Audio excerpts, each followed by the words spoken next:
Hey guys, so this is a quick little video I'm making just to kind of give some info on this battery. This is the Anker, what is it, the 2100 USB-C. It is probably one of the most highly suggested batteries that is suggested to charge the Nintendo Switch. Let's see if I can get the 2100 USB, come on. There it is right there. So this particular battery is a huge battery. It's great. It's actually pretty slim for the size. I mean, considering that I've got an older broken 20,000 milliamp that's a lot bigger. So this thing is nice and thin. It's got two USB-A and a USB-C. Now, if you pull up the specs on Amazon, you'll see that apparently this supports what's called PD. It's a power distribution. It's a particular USB C type standard. This doesn't support Qualcomm Quick Charge, which is something that you don't want to use if you are using a Nintendo Switch. So I bought this battery. I took it to PAX East with me on the plane, and it did great on the road. But there was a reason for that, and that was because I never had to use it much more than once. Then I would get to my destination and I'd charge it. So this battery should be able to charge the Switch at least twice, judging from the size, and that's correct. I can get a full 100% from about 5 to 10% on the Switch. I can get about a full 100% charge and still have, according to the indicator, about 50% battery. Now, you notice the battery indicator here's 2 at the moment. Well, there's a reason for that. It was at 50, and my Switch is dead at the moment. Now, this is a problem.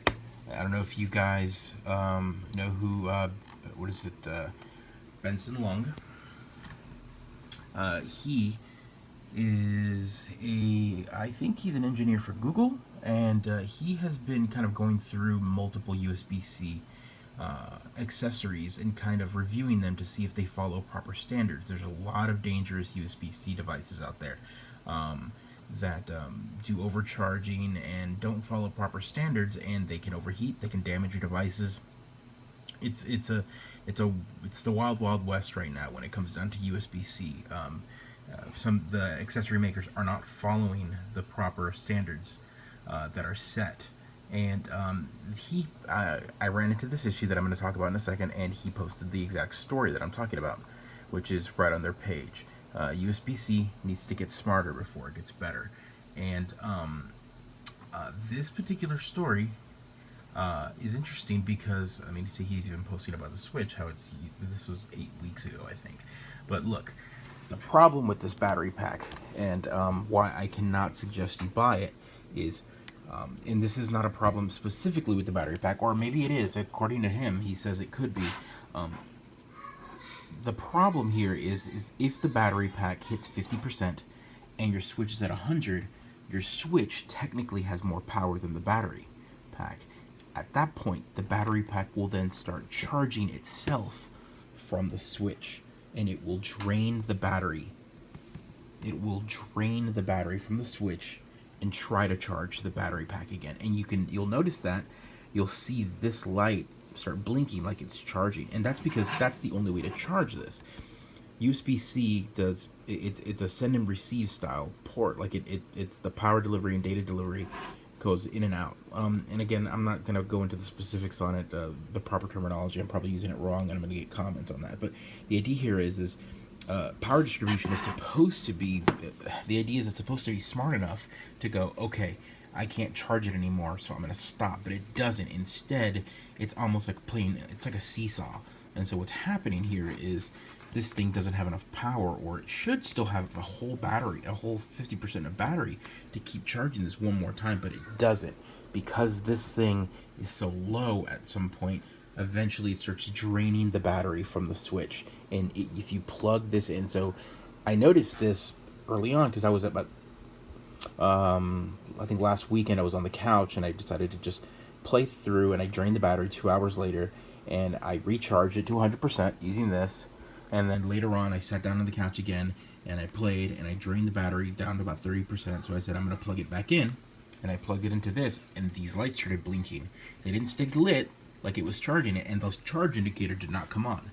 Now I'm using one of the suggested cables that Mr. Benson Lung. Did I say Benson or Brandon before? Anyway, Benson Lung, and I'm using the what's it called? The orange cables, I think. And he has tested these, and these are compliant, and it's been fantastic. I can plug this into the charger, into my Anker USB PD charger just fine, and charge my switch. And this cable has been working just fine. So again, this is a suggested, properly spec'd cable for USB-C.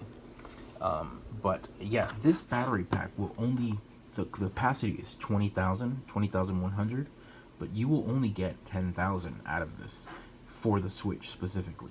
If you want to use it for anything else, sure, but for the Nintendo Switch, this battery pack will only give you 50%. After that, it will start draining the battery from the Switch, and this thing will not give you any more. So I don't have an answer right now. There's a lot of discussion right now on here about which battery pack is the one that people should get at the moment. Not for the Switch in general, but one that might be smart enough to do it. And if you look here, I mean, again, there's lots of conversation here. I'm not going to go through it all, but the conversation, again, sorry, I'm using my phone. The RAV Power 26800. So this is a huge battery, and it says that looks like only one battery pack out there provides USB PD. Benson himself says, yeah, and it supports PD because it supports a pretty high power output of 30 watts. It's a gigantic battery, and the manufacturer is positioning it as a premium offering. My hope is that these accessory manufacturers realize the value of using PD, even if the battery pack only outputs at 15 watt. So again, power distribution is supposed to turn that off, but it doesn't. It just doesn't. And again, here's the article itself. USB-C needs to be smarter. And again, the story says exactly that. A few nights ago, I was away from home and didn't have my power cord with me, so I had to rely on a battery pack to charge my USB-C phone. The battery was stuffed down the bottom of my backpack. After having used it, I guess, whatever, I plugged my phone and confirmed it had charged to 10% before I closed my eyes. I didn't think about it until the morning. I woke up later, my alarm didn't go off. I realized it was because my phone was dead. What's worse, my battery pack actually had more power than it did before I plugged in my phone. So again, this is the same situation. What ended up happening is it was draining the battery from his phone. It filled up his phone and then drained it again. So it's interesting to think that. And here we go. Phones usually need software approval button. My battery pack drained my phone after it was used up. So this is apparently a common problem with USB-C and power distribution, and something, I'm waiting for some battery manufacturer to do it. So right now, this Anker, which is the one suggested that people get for the Switch, I would not get it because it cannot charge the Switch more than once if the battery pack's at 100%. So, long-winded video, but I'll update if I find a better answer.